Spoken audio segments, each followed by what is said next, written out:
অসম সাহিত্য সভাৰ এক যোগাত্মক পদক্ষেপ অসমীয়া ভাষা সাহিত্যলৈ বৰঙণি আগবঢ়োৱা নিৰ্বাচিত মহিৰুষক লৈ প্ৰস্তুত সমবেত সংগীত। এইবাৰ অসম সাহিত্য সভাই এই মহৎ প্ৰয়াস কৰিছে।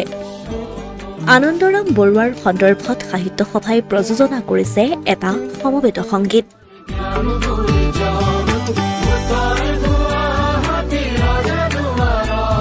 1850 চনত উত্তৰ গুৱাহাটীত জন্ম হৈছিল বৰুৱাৰ।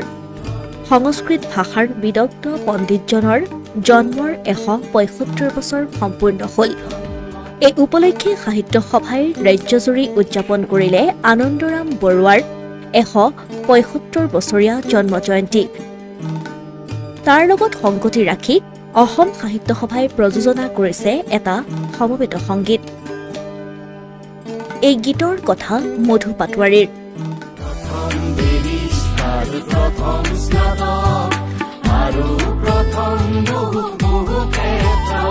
অসম সাহিত্য সভাই জানিবলৈ দিয়া মতে বিশেষ অনুষ্ঠান আৰু উপলক্ষৰ লগত সংগতি ৰাখি সাহিত্য সভাই এলানি এনে সমবেত সংগীত প্ৰস্তুত কৰিব।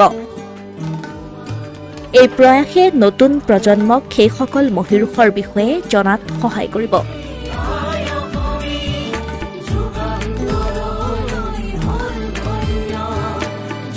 Asomiya Pratidin digital desk.